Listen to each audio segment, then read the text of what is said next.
говорит, вообще там что-то рулите у себя в стране. Продает ваше казахское месторождение Росатому, у вас не спросив даже. Получил 1 200 000 000, а мы ничего не получили. Если сейчас вот эти 6 тысяч тонн добывать и бросить на рынок, цена упадет на уран резко. Наши недра продают без нас.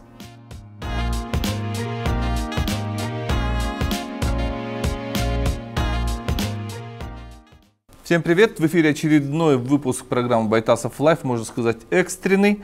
Настолько экстренный, что ко мне многие мои журналисты обращались, чтобы я переговорил с Мухтаром Эркиновичем Джакишевым по поводу того, чтобы он прокомментировал вот эту сделку, которая удивила наше казахстанское общество по продаже месторождения Буденновское в Туркестанской области. И сумма сделки там достаточно большая была, и все редакции, и Forbes журнал, и Арбат Медиа обращались за комментариями. Я вот буквально, Мухтар Эркинович, рад, что вы пришли в студию. Я знаю, что вы ехали сейчас навстречу, экстренно смогли выделить нам время для того, чтобы мы у вас, как у специалиста, наверное, самого лучшего, да, который разбирается по ситуации, которая связана с Казатомпромом вокруг всех месторождений, тем более такого крупного месторождения, как Буденновское, чтобы вы нам прокомментировали, что же на самом деле произошло. Из Википедии буквально вам зачитаю еще раз, если вот рефреш для наших зрителей. В декабре 2022 года компания Uranium One Group, это 100% дочка Росатома, выкупила у частных лиц Василия Анисимова и других ТО «Степногорский горно-химический комбинат». И сумма сделки, честно говоря, не разглашалась, но сумма, честно говоря, большая, там от 1,5 миллиарда, да, 1,5 миллиарда долларов. Ну и хотелось бы узнать первый вопрос, который любой казахстанец хотел бы задать. Это все-таки крупнейшее месторождение. Казахстанское, недра у нас принадлежат народу. Что казахстанцы могут получить с такой сделки? А ничего.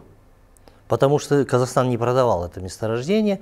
Это российский олигарх Анисимов с нашим бизнесменом Клебановым продали наше месторождение, и деньги пришли не в Казахстан, не в Казатомпром, они пришли к ним в карман. Ну, Мухтар, то есть фактически наше месторождение продано российским олигархам Росатому, вот и все. При одобрении нашего правительства и одобрении сделки правительством, вот и все. Ничего не получаем мы там. Наше правительство одобрило сделку. Ну, судя по всему, да. Но при этом, я говорю, мы ничего не получаем. Давайте Кашаган отдадим американцам, пусть продадут Шеврону там, или еще кому-нибудь. Я думаю, американцы запретят такие сделки делать. Это, да, ну наверное, что-то в этом роде, понимаете. То есть нашим месторождением Буденновское продает российский олигарх, продает Росатому. Получает деньги от Росатома он. Мы никакого отношения к этим деньгам не имеем, мы ничего не получаем с этой сделки. Просто мы стали беднее на 49% в месторождении Буденновского, вот и все. Мухтар Эркинович, давайте вот по порядку. Что собой представляет месторождение Буденновское, каков его объем и как эта сделка получилась, почему получилась ситуация, когда сделку совершают, ну, как бы вне юридического поля, получается, Казахстана, нам только остается фиксировать, да, как бы саму сделку.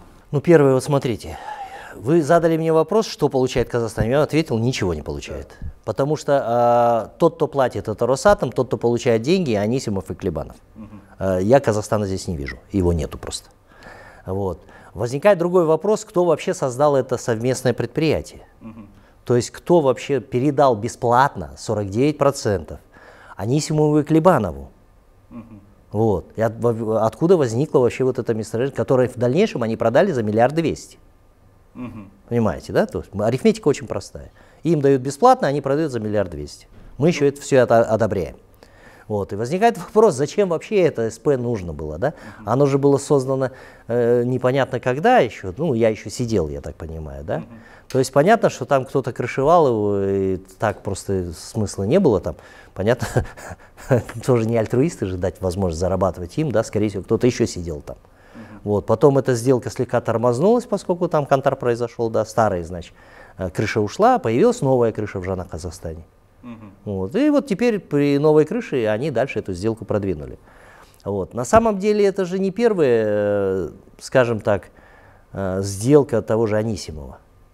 Вот помните, я в свое время рассказывал, когда я с Путиным поругался, то, что передавали, мы должны были передать 5 месторождений, доли в 5 месторождениях. Да, в Санкт-Петербурге была Санкт-Петербурге, встреча. да. Они должны были нам передать долю в разделительном заводе. Я отказался подписывать, потому что мы там по соглашению передавали, а они рассматривали возможность передать. Я сказал, или оба рассматриваем возможность передать, или оба передаем. В итоге мы подписали соглашение, в котором мы создаем 5 совместных предприятий по 1000 тонн добычи, 50 на 50, с Росатомом, а они нам дают 50% доли в обогатительном заводе мощностью 5 миллионов РР. То есть получается 5 килограмм урана, 5 миллионов килограмм урана с левой стороны, условно, а с этой стороны 5 миллионов РР. Приблизительно по стоимости одинаково. То есть мы получаем в итоге обогащение, чего у нас нет, и позволяет нам это делать таблетки уже для японского рынка и так далее. Вот для этого мы делали, чтобы создать вертикально интегрированную компанию. А российская сторона получает то, чего у них не хватает, да? То есть сырье. Сырье.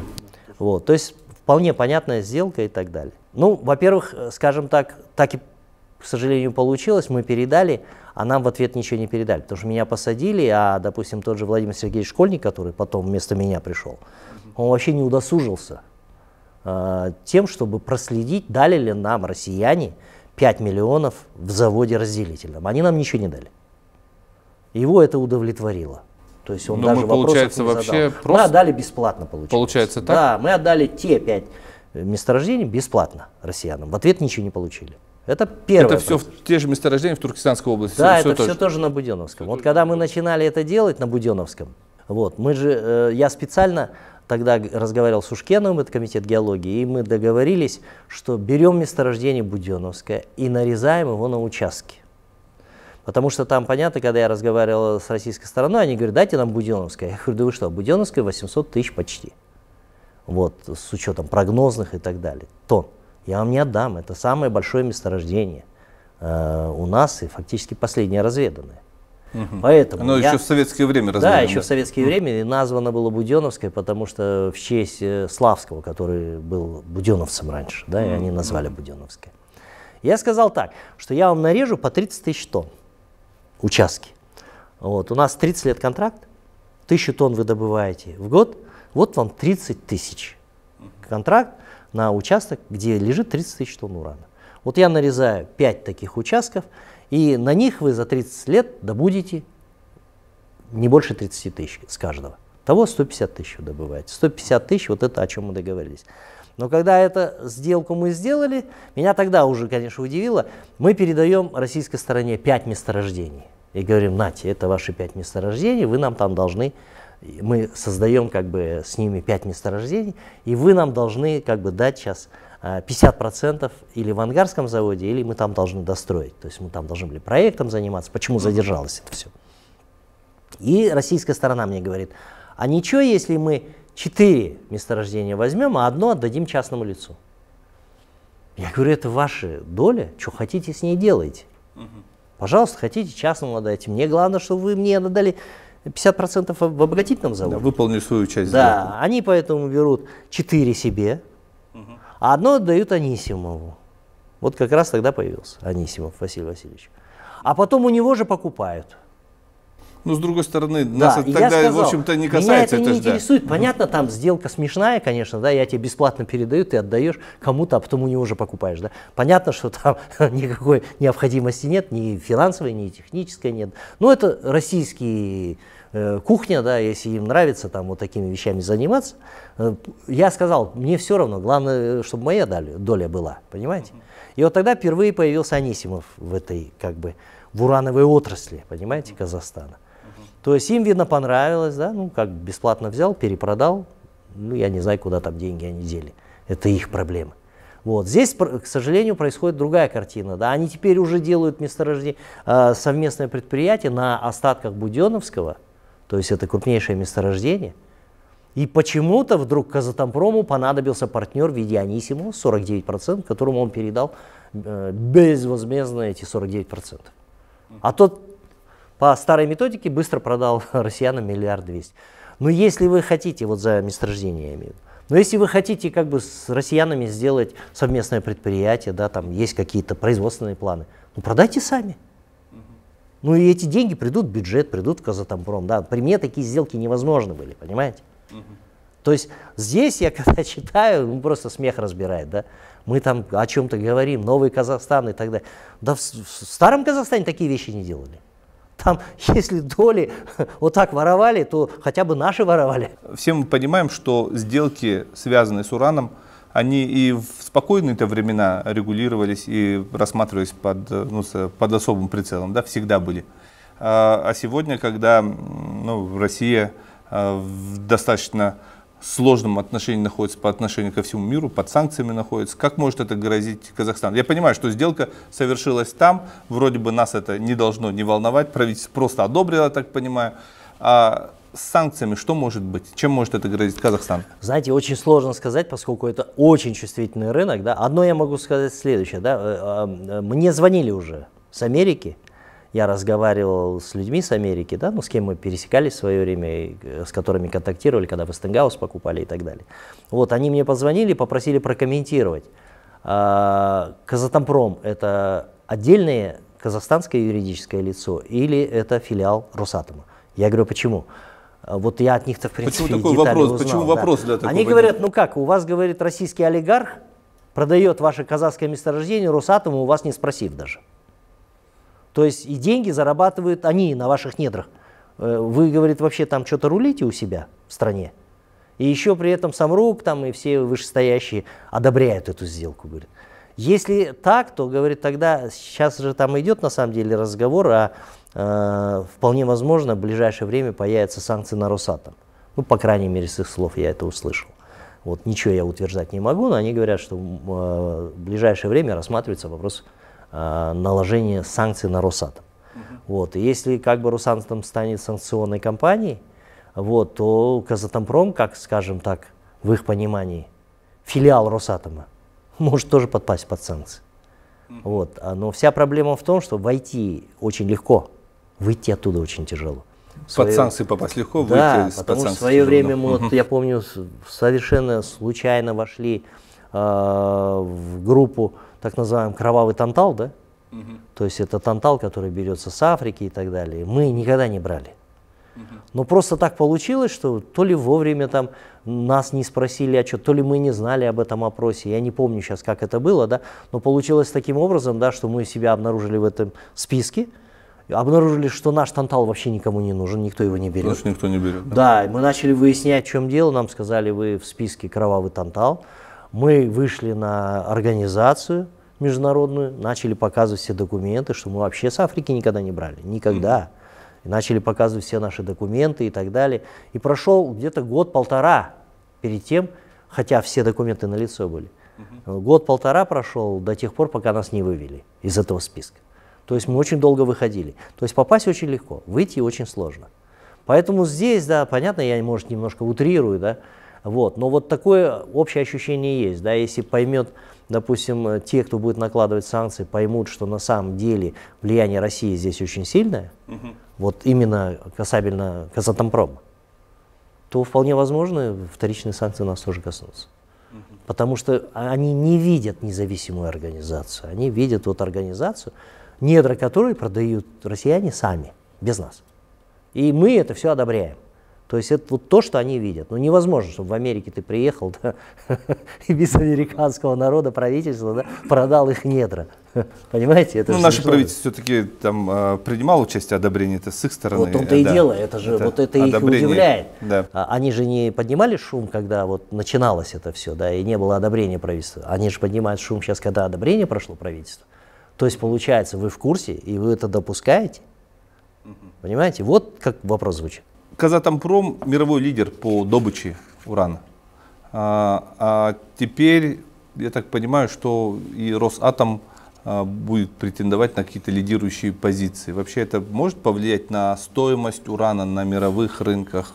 Ну, во-первых, скажем так, вот смотрите, там по планам они пишут, 6 тысяч тонн будем добывать на этом совместном предприятии.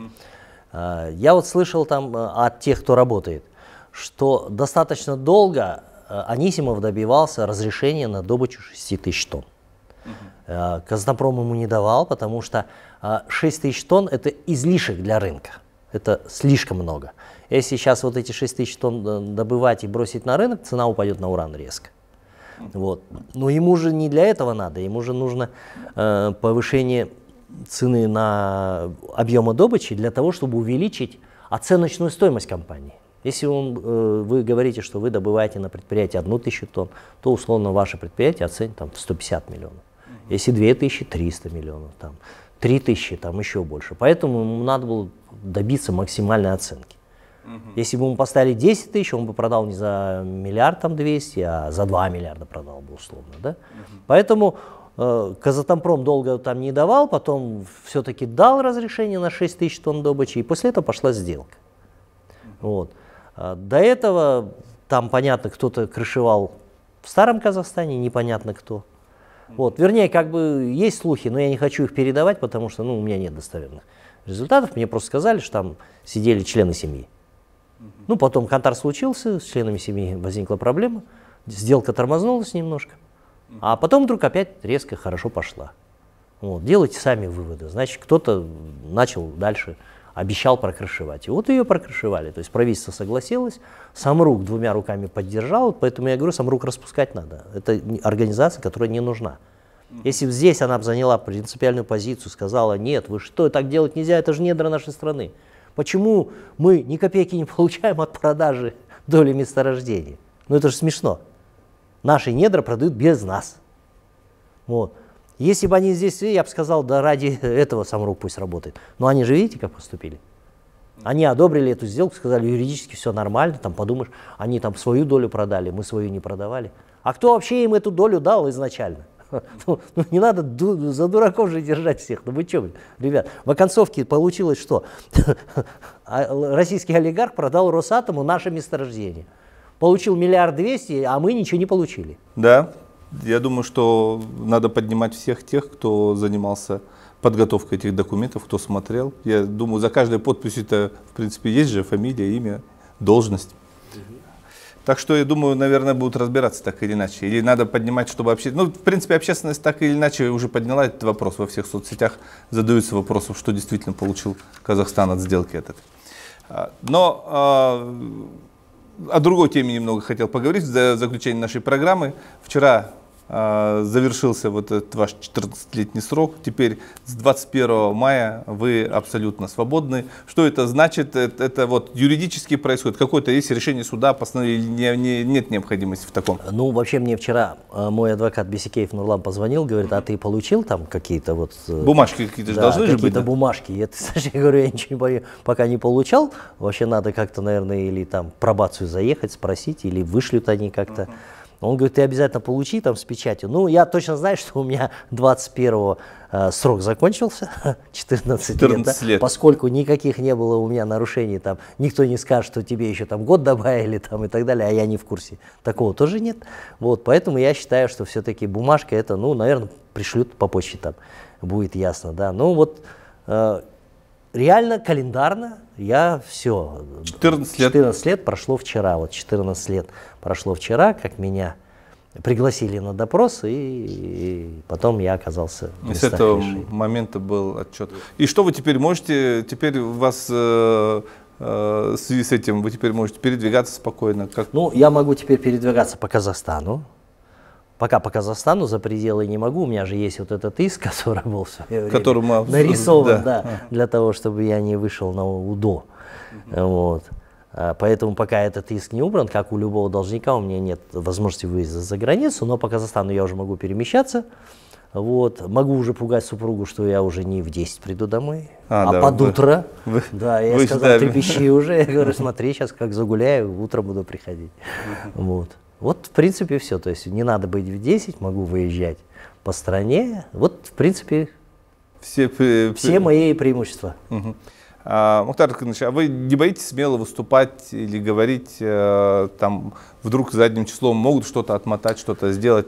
Вот, по идее, срок-то вообще, я-то и до этого не боялся, да, но сейчас это еще сложнее сделать, потому что если раньше, допустим, для того, чтобы меня обратно туда закатать, достаточно было административных правонарушений, и тогда можно было сказать, вот он, смотрите, как себя ведет, злодей, там штрафы на штрафах у него, давай-ка его обратно не исправился.